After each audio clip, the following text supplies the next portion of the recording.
Corona virus के mutation को लेकर एक और चौंकाने वाला खुलासा हुआ है।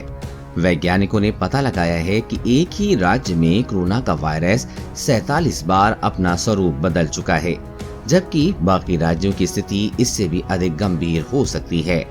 वैज्ञानिकों का कहना है कि अगर सावधानी नहीं बरती तो तीसरी लहर और भी घातक हो सकती है, क्योंकि वायरस में म्यूटेशन तेजी से हो रहा है।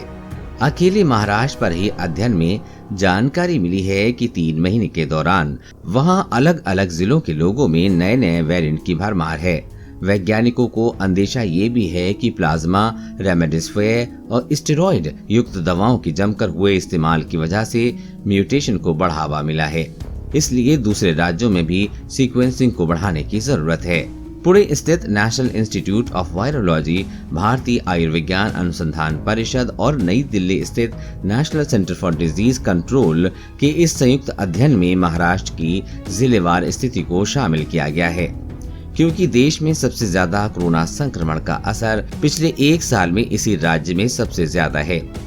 NIV से डॉक्टर प्रज्ञा यादव ने बताया है कि महाराष्ट्र में बीते फरवरी माह में ही वायरस के इस प्रोटीन से सबसे अधिक म्यूटेशन देखने को मिला है। एक म्यूटेशन के बारे में जानकारी ली जा रही है। इनमें से कई म्यूटेशन के बारे में हमें पहले से जानकारी थी। उन्होंने कहा कि वायरस में लगातार होते म्यूटेशन और संक्रमण के बढ़ने से एक गंभीर स्थिति का पूर्वानुमान लगाया जा सकता है। वहीं NCDC के एक वरिष्ठ अधिकारी ने कहा कि B1617 वेरिएंट अब तक 54 देशों में मिल चुका है। इसी के एक अन्य म्यूटेशन को डेल्टा वेरिएंट नाम विश्व स्वास्थ्य संगठन ने दिया है। हालांकि भारत में दूसरी लहर के दौरान स्थानीय स्तर पर हो रहे म्यूटेशन को लेकर और अधिक जीनोम सीक्वेंसिंग की आवश्यकता है, ताकि गंभीर म्यूटेशन का पता चल सके।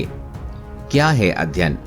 इस साल कोरोना की दूसरी लहर की शुरुआत महाराष्ट्र से हुई थी, जहां जनवरी माह में ही कई जिलों में संक्रमण के मामले बढ़ने लगे थे। नवंबर 2020 से 31 मार्च 2021 तक 733 सैंपल को एकत्र कर जीनोम सीक्वेंसिंग की गई थी, ताकि पता चले कि वायरस की कौन कौन से वेरिएंट फैल रहे हैं। हैरानी तब हुई जब वैज्ञानिकों ने एक के बाद एक सभी सैंपल में 47 बार वायरस के म्यूटेशन देखे। इससे पहले देश में कभी ऐसा देखने को नहीं मिला।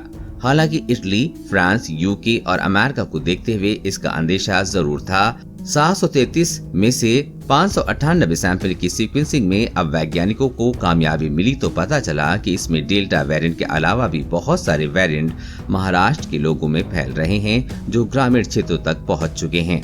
जांच में ये वेरिएंट आए सामने। अध्ययन के दौरान वैज्ञानिकों को हैरानी तब हुई जब 273 सैंपल में B1617, 73 में B13629, 67 में B11306, 31 में B117, 24 में B11216, 17 में B1596 और 15 सैंपल में B11 वेरिएंट मिला। इनके अलावा 17 लोगों के सैंपल में B1 और B136 वेरिएंट 12 लोगों के सैंपल में मिला है। इसके अलावा और भी कई म्यूटेशन जांच में मिले हैं, जिन पर अध्ययन चल रहा है।